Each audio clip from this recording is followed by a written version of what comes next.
Take a look at this. It's a letter from the Archdiocese of New York, and I'm quoting now. Thus far, there have been no vaccine mandates for any students of any age in New York. And the Catholic schools in the Archdiocese have no plans to mandate vaccinations for any students unless there are government orders to do so. The superintendent of New York Catholic schools is Michael Deegan. He wrote that letter and he joins me now. The public schools are doing this mandate to vaccinate. Why not you? Well, Stuart, as you know, thank you for having me on this morning.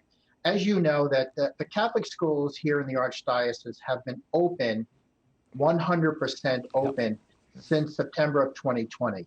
And we have put in place a very rigorous and substantial set of protocols and procedures to keep our children safe and our faculty safe and healthy.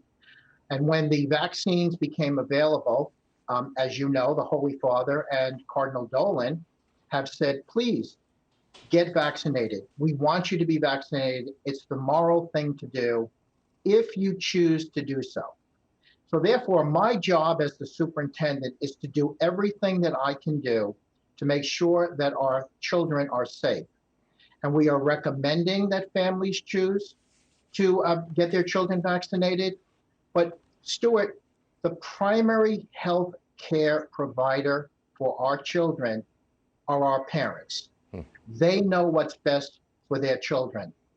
And while we may encourage and recommend it, I am not mandating it because the city government has a very specific agenda in mandating vaccines throughout the city, and that is to get as many people vaccinated as possible.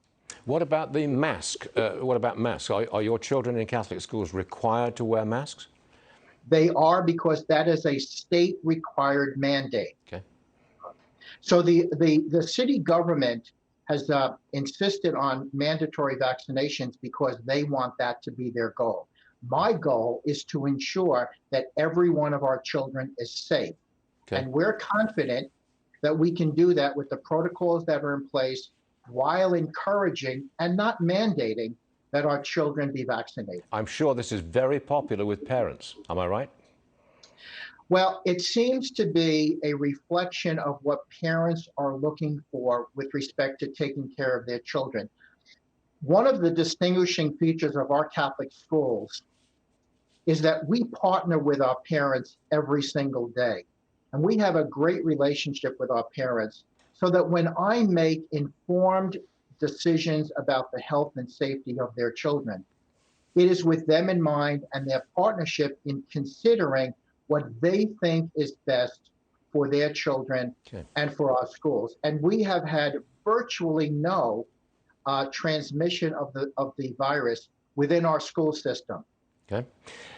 What are your thoughts on critical race theory? Is it being taught in Catholic schools in New York? It is not being taught in our Catholic schools because, remember, we follow the teachings of Jesus Christ and the gospel. And therefore, what we teach as part of our church history and our history here is infused with the gospel values and the teachings of the church, particularly the United States Catholic Conference of Bishops, who have informed the way in which we should be teaching history, religion, and what has happened over the course of our history here in this country. Okay, the last one. You were open throughout the pandemic. Your schools were open. Have you had a very significant increase in enrollment? Yes, we have been the beneficiaries, Stuart, of an increase of children who are coming from public schools, charter schools, because we have remained open, healthy and safe. And I should mention, because we've been open for the last 2 years, the academic rigor and the academic excellence that Catholic schools in New York are noted for continues. Sure. So while we have some children who are new to our schools that have revealed or shown learning losses and learning lags, and we are addressing that, we're very proud that our test scores indicate that we are still on the same trajectory before the pandemic even happened. You stand out. That's terrific. Michael Deegan, thank you very much for joining us, sir. We appreciate it. My pleasure. Good to be with you, Stuart.